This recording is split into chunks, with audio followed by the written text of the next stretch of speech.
السلام علیکم. پول news bulletin کے ساتھ میں ہوں فضل رازق. کشمیریوں سے اظہار یکجہتی. آج 12 بجے پوری قوم سڑکوں پر ہوگی. کشمیر اوارے کی مرکزی تقریب شاہراہ دستور پر ہوگی. وزیر اعظم ارکان پارلیمنٹ کے ساتھ پہنچیں گے. 12 بجے ہی تمام ٹریفک سگنل سرخ. قومی ترانے کے ساتھ کشمیر کا ترانہ بھی پڑھایا جائے گا. ایئر ٹریفک معطل. ملازمین، دکاندار اور شہری سڑکوں پر ہوں گے. اضلاع میں احتجاجی مقامات کا تعین ڈپٹی کمشنر کریں گے. آج کشمیریوں کو پیغام دینا ہے.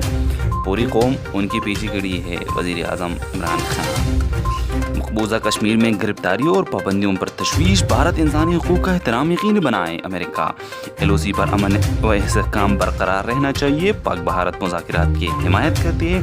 ترجمان محکمہ خارجہ واشنگٹن نے دہلی سے مقبوضہ وادی کی صورتحال کی تفصیلات مانگ لی. بھارتی اخبار. قریشی کا نائب وزیر اعظم نیوزی لینڈ. سری لنکن وزیر خارجہ سے رابطہ. کشمیر کی صورتحال پر گفتگو. پاکستان دو طرفہ مذاکرات کا حامی. بھارت انکار کرتا رہا. بات نہیں ہو سکتی. دفتر خارجہ. اور آرمی چیف کا اسٹرائک کورس کی فارمیشن کا دورہ. آپریشنل تیاریوں کو سراہا. جنگ میں اسٹرائک کور کا اہم اور فیصلہ کن کردار ہوتا ہے. تربیت کا معیار بلند، حوصلہ افزا اور قابل تحسین ہے. جنرل باجوہ.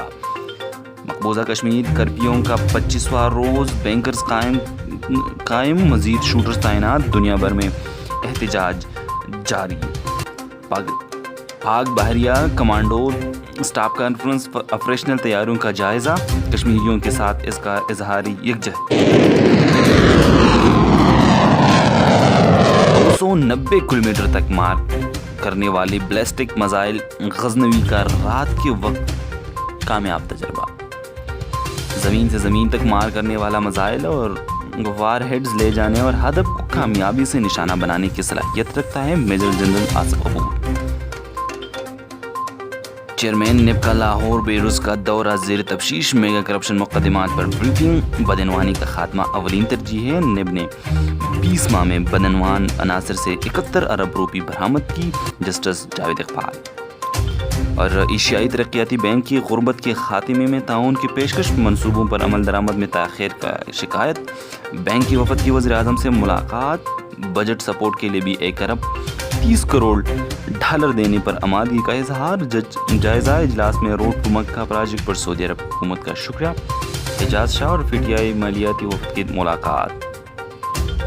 پیٹرولیم شعبہ میں سرمایہ کاری آسان. ریفائنریوں کو ٹیکس چھوٹ ملے گی.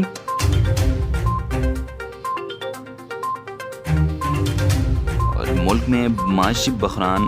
عدالت ایگزیکٹو اختیارات میں مداخلت نہیں کرے گی. چیف جسٹس اسلام آباد ہائی کورٹ.